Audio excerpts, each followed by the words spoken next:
Our channel study आइल। आप सबका हमारे चैनल स्टडी आइल में स्वागत है। तो जो ये आप वीडियो देख रहे हो आज, इसमें मैं R D Sharma linear equation के जो एमसीक्यूज़ हैं, जो जितने लोग भी आर डी शर्मा को सॉल्व करते हो तो लास्ट में उनको पता होगा कि लास्ट में ऑब्जेक्टिव सेक्शन है आर डी शर्मा का, जो कि काफ़ी इंपॉर्टेंट और कॉन्सेप्ट वाइज काफ़ी इंपॉर्टेंट है वो एक्सरसाइज। तो आप उस एक्सरसाइज को सॉल्व करते हो तो आपका कॉन्सेप्ट बिल्डअप होता है काफ़ी अच्छा। और आपको पता है कि अब जो सीबीएसई का जो पैटर्न है उसमें जो सेक्शन नहीं आता है वो ऑब्जेक्टिव टाइप क्वेश्चन ही रहता है। तो उस पर्पज़ के लिए भी वो जो एमसीक्यूज टाइप का जो क्वेश्चन है आर डी शर्मा में, वो करना काफ़ी इंपॉर्टेंट है। उससे आपकी प्रैक्टिस भी होती है, स्पीड बढ़ता है आपका सॉल्व करने का, और आपको आइडिया लगता है कि एमसीक्यूज में क्वेश्चन किस टाइप के आ सकते हैं। ठीक है, तो ये जो प्ले देख रहे हो इसमें आप, इस प्ले में बेसिकली आपको क्लास 9th के जितने भी चैप्टर्स हैं, ठीक है, आर डी शर्मा में, उनके सारे चैप्टर वाइज आपको सारे एमसीक्यू एक्सरसाइज का सॉल्यूशन मैं यहाँ पे आपको प्रोवाइड करने वाला हूँ, एक एक क्वेश्चन का। ठीक है, मैं काफ़ी डिटेल में नहीं बताऊँगा, मैं मान के चल रहा हूँ कि आप लोग बेसिक पढ़ चुके हो, चैप्टर को पढ़ चुके हो, उसके बाद आप लास्ट एक्सरसाइज मतलब एमसीक्यूज़ कर रहे हो। ठीक है, तो डायरेक्टली एमसीक्यूज़ करने मत पड़ जाना, पहले चैप्टर पढ़ो, एनसीईआरटी करो, एनसीईआरटी का आर डी शर्मा का एग्जाम्पल्स लगाओ, एग्जाम्पल लगाने के बाद फिर आप एमसीक्यू ट्राई करो। ठीक है, और एमसीक्यू भी ट्राई करने से पहले एक बार आप खुद से टाइम करो, जब नहीं होता तो फिर सोल्यूशन देखो, वीडियो देखो। क्लियर है? तो नोटबुक पेन लेके बैठा करो, पहले खुद ट्राई किया करो, वीडियो को रोक के, नहीं होता है तो फिर वीडियो को कंटिन्यू किया करो। क्लियर है? चलो तो हम स्टार्ट करते हैं। तो जो पहला क्वेश्चन दिख रहा होगा आपको, इफ 4,19, ये कोऑर्डिनेट गिवन है 4,19 is a solution of the equation, इस इक्वेशन का सॉल्यूशन गिवन है। तो सॉल्यूशन का मतलब क्या होता है? किसी भी इक्वेशन, मतलब ax plus B Y plus C is equal to 0, ये स्टैंडर्ड फॉर्म होता है linear equation in two variable का। तो इसका सॉल्यूशन, कोई भी चीज़ इसका सॉल्यूशन होगा, इसका मतलब ये कि एक्स और वाई की वैल्यू बोल रहा है। ठीक है, तो पहले जो कोऑर्डिनेट में जो पहला पॉइंट होता है, जो पहला नंबर होता है, वो एक्स की वैल्यू देता है और दूसरा वाई की। तो ये यहाँ पे गिवन है 4,19 is the solution of the equation Y equal to A X plus 3। तो मतलब एक्स की वैल्यू यहाँ पे 4 है, जो पहली वैल्यू होगी कोऑर्डिनेट में वो x की होगी, दूसरी वैल्यू y की होगी, और उसने पूछा क्या a। तो हम सिंपली क्या करेंगे, सॉल्यूशन गिवन है, x और y की वैल्यू पुट करेंगे। तो यहाँ पे x जो हो जाएगा वो हो जाएगा 4 इस कोऑर्डिनेट से, और y जो हो जाएगा वो हो जाएगा 19। तो इस इक्वेशन में जो गिवन है एक्सप्रेशन, तो वहाँ पे हमने y को 19 रख दिया, x को 4 रख दिया, तो a इंटू 4 प्लस 3, यहाँ से a निकाला। तो पहले 19 में 3 माइनस किया, तो 19 माइनस 3 इज इक्वल टू, ये 4a हो गया, ये आ गया आपका 16, इस 4 से डिवाइड कर दिया, is equal to a। This implies that a की वैल्यू आ गई 4 हमारी। तो a की वैल्यू 4, देखो कौन सा ऑप्शन है, b। तो फर्स्ट का b हमारा यहाँ पे करेक्ट आंसर हो जाएगा। क्लियर है? समझ में आ गया? कोई भी डाउट हो, कोई भी कन्फ्यूजन हो तो नीचे कमेंट सेक्शन में लिख देना, और चैनल को सब्सक्राइब कर देना, बेल आइकन दबा देना, ताकि कोई भी वीडियो मिस आउट नहीं होना चाहिए आपका। ठीक है, जैसे ही कोई वीडियो अपलोड हो आपको आपके पास नोटिफिकेशन पहुंच जाए। चलो नेक्स्ट क्वेश्चन 2 पे आते हैं। इफ़ a,4, अब वो कह रहा है a,4 एक कोऑर्डिनेट गिवन है, lies on the graph, find the value of. Again ऊपर वाला क्वेश्चन, नीचे वाला क्वेश्चन एक ही बात है। ठीक है, बस लैंग्वेज अलग है। तो सॉल्यूशन गिवन हो या वो पॉइंट उस ग्राफ पे लाई कर रहा हो, एक ही बात है। तो मतलब a,4 जो होगा ना, इस के ग्राफ पे लाई कर रहा है, तो मतलब a,4 इस इक्वेशन को सेटिस्फाई करेगा। सेटिस्फाई करने का मतलब ये है कि x की वैल्यू a होगी, y की वैल्यू 4 होगी। यहाँ से x की वैल्यू a होगी, y की वैल्यू 4 होगी। ठीक है, तो ऊपर बस कोऑर्डिनेट अलग गिवन था, एक्सप्रेशन अलग था, कह यही रहा था। तो यहाँ पे वो कह रहा है a,4 सॉल्यूशन है, तो find the value of a।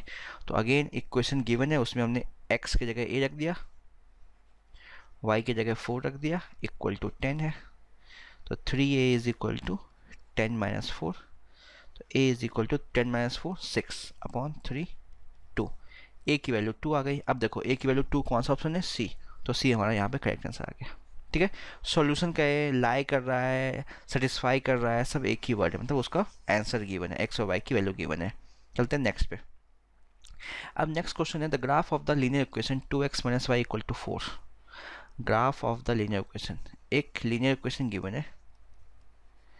ठीक है, cut X axis at, X axis को कहाँ पे कट करेगा? तो हमें पता है कोई भी ग्राफ अगर एक्स एक्सिस को कट कर रहा है, मान लो कोई भी ग्राफ ले लो, ये भी कोई एक स्ट्रेट लाइन बनेगा, ये हमें पता है। Linear equation in two variable का जो स्टैंडर्ड फॉर्म होता है 2x माइनस, तो वो हमें क्या देता है, एक स्ट्रेट लाइन देगा। तो स्ट्रेट लाइन देगा, वो एक्स एक्सिस को कट करेगा, तो जहाँ पे भी एक्स एक्सिस को कट करेगा हमें पता है पूरे एक्स एक्सिस पे वाई कोऑर्डिनेट क्या होगा, वाई कोऑर्डिनेट 0 होता है। ठीक है, तो इस क्वेश्चन को सॉल्व करने का एक है, तुमने इसका ग्राफ प्लॉट कर लिया और देखा एक्स एक्सिस को कहाँ पे कट कर रहा है, ठीक है, वो कोऑर्डिनेट निकाल लिया। तो वो काफ़ी लेंथी मेथड होगा, आपको ग्राफ प्लॉट करना पड़ेगा। तो हमें क्या करेंगे, हमें पता है उसने कहा है एक्स एक्सिस को जहाँ पे कट कर रहा है वो कोऑर्डिनेट कौन सा होगा।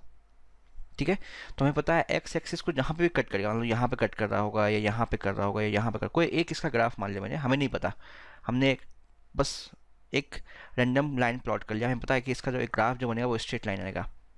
तो ये एक्स एक्सिस को हो सकता है यहाँ पे कट करे, यहाँ पे कट करे, यहाँ पे कट करे, कहीं पे भी कट करे, वहाँ पे वाई कोऑर्डिनेट जो होगा वो 0 होगा, ये पता है हमें, y की वैल्यू 0 होगी। तो हमने क्या किया, इस एक्सप्रेशन में y को 0 रख दिया और x निकाल लिया, मतलब हमने x निकाल लिया। अगर y 0 तो x क्या होगा, तो 2x minus Y equal to 4 given है, y को 0 रखा तो 2x ये 0 हो जाएगा इक्वल टू 4, तो x की वैल्यू हो जाएगी 4/2 मतलब 2।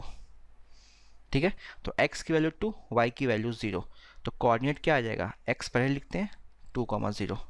तो ये जो इसको जब ग्राफ प्लॉट करोगे, प्लॉट करके देख लेना, क्रॉस चेक कर लेना, जब ग्राफ प्लॉट करोगे तो इसका ग्राफ जो होगा वो x एक्सिस को 2,0 पर कट कर रहा होगा। तो 2,0 देखो ऑप्शन है हमारा ए ऑप्शन है 2,0।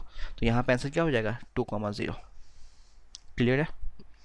देखो सी तो होगा नहीं, क्योंकि हमें देखो जब भी कोई भी क्वेश्चन आता है जहाँ पे एक्स एक्सिस को कट कर रहा है, तो एक्स एक्सिस को कट करेगा वहाँ पे वाई कोऑर्डिनेट 0 होगा।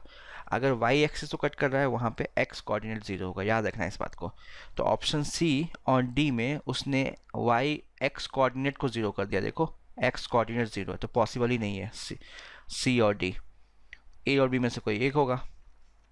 तो अब या तो अब इसको इक्वेशन में रख के देख लो दोनों कोऑर्डिनेट को, कौन सा सेटिस्फाई कर रहा है, कौन सा सोल्यूशन होगा, या फिर हमें पता है वाई कोऑर्डिनेट एक्स एक्सिस पे 0 होगा। ठीक है, तो मैंने सारा चीज़ बता दिया आपको इस क्वेश्चन से, आपको जैसे सिंपल लगे वैसे कर लो। चलते हैं नेक्स्ट क्वेश्चन पे। Fourth, how many linear equation satisfy X is equal to 2 and Y equal to -3। उसने कहा है कितने लीनियर इक्वेशन ऐसे होंगे जो X is equal to 2 linear equation या वाई इक्वल टू -3 को सेटिस्फाई करेंगे। तो याद रखना किसी भी लीनियर इक्वेशन को सेटिस्फाई करने वाले पॉइंट इनफाइनाइट होते हैं। ठीक है, तो x equal to 2 and y equal to -3 को सेटिस्फाई करने वाला लीनियर इक्वेशन इनफाइनाइट होगा। ठीक है, फॉर एग्जांपल ये क्या कह रहा है, जैसे तुमने लिख लिया 2x plus 3y equal to, अब तुमने यहाँ पे x को कुछ भी रख लो, यहाँ पे तुमने x को रख लिया 2, क्या हो गया 4, और ये हो गया तुमने x को रखा यहाँ पे 2 और यहाँ पे y को रखा -3, तो 4 -9 -5। तो ये एक लीनियर इक्वेशन है जिसको ये दोनों सेटिस्फाई करनी है point x equal to 2 y equal to -3। ऐसे ही तुमने क्या कर लिया 3x plus 2y equal to में क्या आ जाएगा, तुमने x को 2 रख लिया, y को -3 रखा, तो 6 -3 0, तो ये 0 आ गया, तो इसको भी सेटिस्फाई कर रहा होगा। वैसे ही तुमने यहाँ पे 4x - 5y कैलकुलेट करो कितना आएगा, 8 -15 प्लस 15 23, ये तो इन सब को सेटिस्फाई कर रहा है x is equal to 2 and y equal to -3। तो ऐसे infinite number of linear equation लिख सकते हो जिनको इन दो पॉइंट सेटिस्फाई करेंगे। ठीक है, तो हमें पता है एक बेसिकली एक पॉइंट गिवन है 2, -3 एक पॉइंट गिवन है। तो हमें पता है ग्राफ में, देखो ग्राफ में कहीं पे भी होगा तो इस पॉइंट से infinite number of lines pass कर सकते हैं और सारे लाइंस को सेटिस्फाई करेंगे। ठीक है, अगर इसका तुम ग्राफ प्लॉट करोगे, ठीक है, ग्राफ में 2, -3, तो 2, -3 कहीं फोर्थ क्वाड्रेंट में आएगा, मान लो यहाँ कहीं आ रहा है, तो हमें पता है कि इस पॉइंट से infinite number of lines pass कर सकते हैं। तो सारे लाइंस इस इक्वेशन को सेटिस्फाई करेंगे, ये लाइंस है, ये लाइंस है, ये लाइन है, ये लाइन है, तो एक पॉइंट से infinite number of lines pass कर सकते हैं, तो वो सारे लाइंस इस इक्वेशन को सेटिस्फाई करेंगे। मतलब ये सॉल्यूशन सारे लाइन को सेटिस्फाई करेगा। तो इनफाइनाइट नंबर ऑफ लाइंस हो सकते हैं, तो ये इनफाइनाइट नंबर ऑफ इक्वेशन हो जाएंगे। समझ में आ गया, क्लियर है। तो यहाँ पे फोर्थ का हो जाएगा डी। ठीक है, तो ये क्वेश्चन घुमा घुमा के पूछ रहा है, बाकी क्वेश्चन इतना डिफिकल्ट नहीं है। क्वेश्चन में 5 पे आते हैं। 5 क्या कर रहा है, the equation x - 2 equal to 0 on number line represent by. तो x minus two number line पे बोल रहा है, नंबर लाइन पे जब इसको रिप्रेजेंट करोगे तो कैसे रिप्रेजेंट होगा? तो अगेन कार्टीजन प्लेन पे नहीं बोला गया, नंबर लाइन पे। तो नंबर लाइन पे x की वैल्यू क्या आ जाएगी? 2। तो नंबर लाइन पे ये 0, ये 1, ये 2। तो x क्या रिप्रेजेंट करेगा नंबर लाइन पे? नंबर लाइन पे बस एक पॉइंट रिप्रेजेंट करेगा, एक पॉइंट रिप्रेजेंट करेगा, ठीक है। तो उसने कार्टेशियन प्लेन पे नहीं बोला है, नंबर लाइन पे बोला है। तो नंबर लाइन पे वो एक बस पॉइंट रिप्रेजेंट करेगा, x इज इक्वल टू 2। तो x इज इक्वल टू यहाँ पे अप्लाई करेगा, बस सिंपल है। 6 में क्वेश्चन नंबर 6 में क्या पूछा है? x is equal to 2 given है, y इक्वल टू -1 गिवन है। Is the solution of linear equation, किसका सॉल्यूशन है? तो अब ये तो तुम्हें रख रख के चेक करना पड़ेगा, ठीक है। चलो पहला इक्वेशन क्या है? x plus 2y equal to 0। तो x को 2 रखो, y को -1 रखो, देखो 0 आ रहा है। तो तुमने x को 2 रखा यहाँ पे, y को रखा -1, तो ये 2 - 2 इक्वल टू 0 आ गया, मतलब इक्वल टू RHS आ गया। तो ऑप्शन ए तो सेटिस्फाई हो रहा है, तो ऑप्शन ए यहाँ पे हमारा आंसर हो जाएगा। बाकी चेक करने की ज़रूरत भी नहीं है क्योंकि मल्टीपल आंसर टाइप क्वेश्चन नहीं है। बाकी देखो चेक करना, चेक कर लो। ऑप्शन बी क्या है? x plus 2y equal to 4। x को यहाँ रखा 2, y को रखा -1, तो ये क्या आ गया? 0 आ गया। अब ये तो हमेशा 0 ही आएगा, इससे हमें पता है। तो 0 बस कहाँ है? ठीक है। और यहाँ पे इक्वल टू 4 गिवन है, पॉसिबल नहीं है। यहाँ पे 0 आ गया, यहाँ पे 4 आ गया, दोनों इक्वल नहीं है, तो बी नहीं होगा। ऐसे सी चेक कर लो, डी चेक कर लो, क्लियर है। तो ऑप्शन ए सिर्फ सेटिस्फाई हो रहा है। 7 पे आते हैं। अब 7 कह रहा है again same question, 2k - 1 comma k is a solution of, इसका एक सेकेंड, इसका सोल्यूशन है इस इक्वेशन का।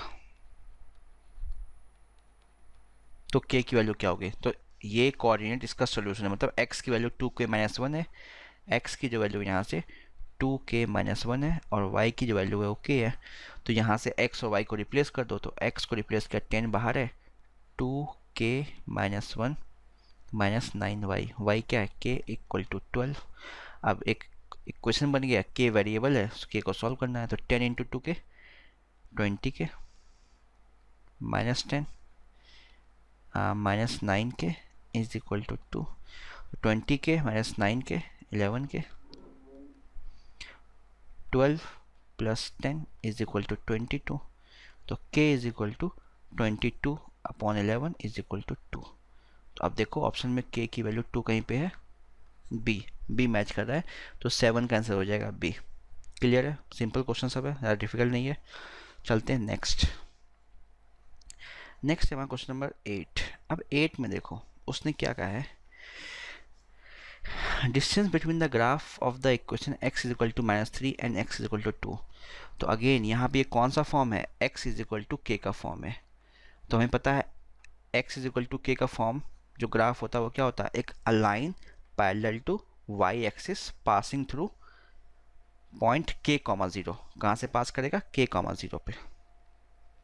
तो उसने कहा है x इज इक्वल टू -3 का ग्राफ।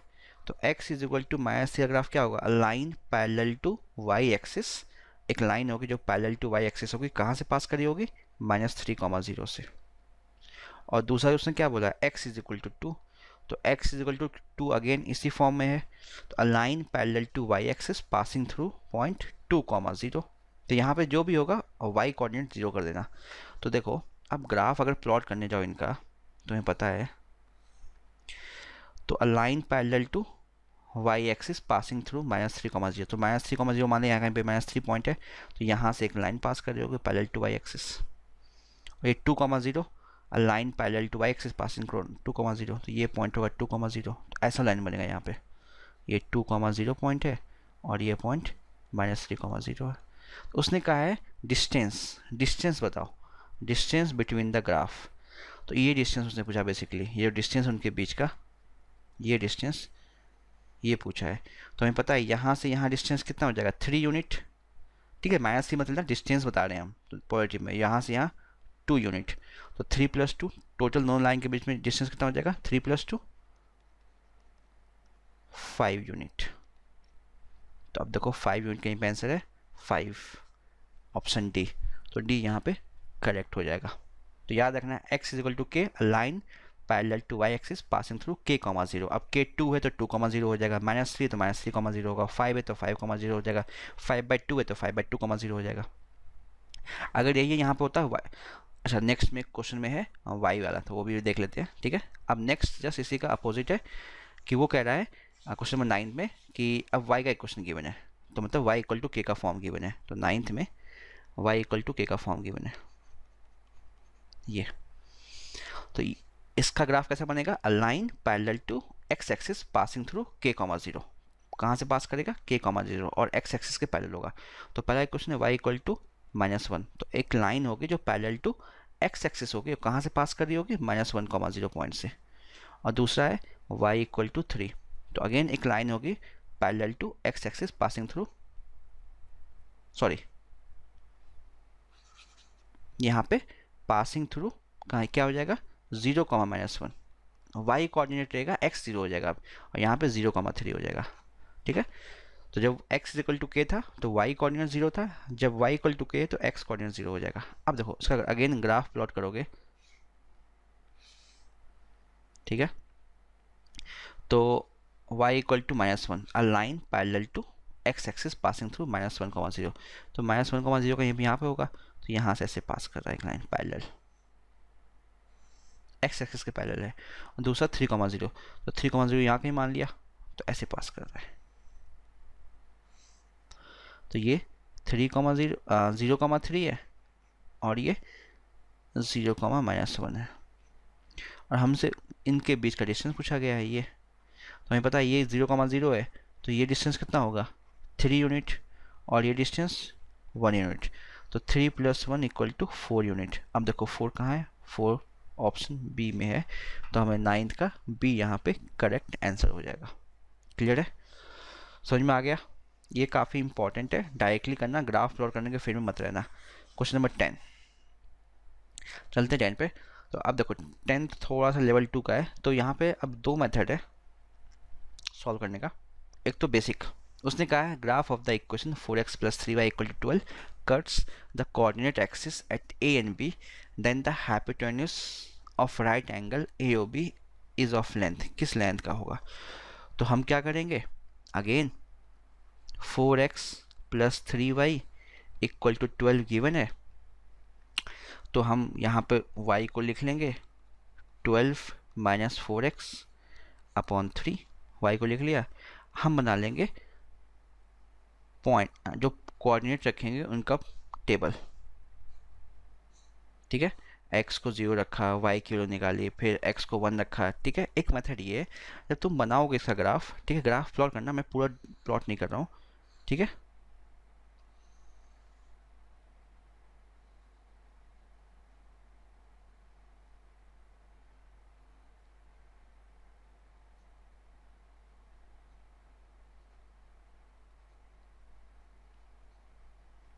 ठीक है, ये है।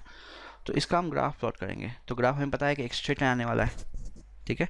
ग्राफ हमें पता है एक स्ट्रेट लाइन मिलने वाला है, तो स्ट्रेट लाइन तो मिलेगा कन्फर्म हमें। तो अब बात है कि वो कहाँ से पास कर रहा होगा, कोऑर्डिनेट क्या होगा। तो कोऑर्डिनेट वहाँ से हम यहाँ से निकाल सकते हैं, मतलब तुमने क्या किया, x को रखा 0 यहाँ पे, तो y क्या हो जाएगा, y निकाल लिया, x को रखो 0, 12/3, तो y की वैल्यू आ जाएगी 4, ठीक है। नेक्स्ट तुमने मान लो x को रख लिया,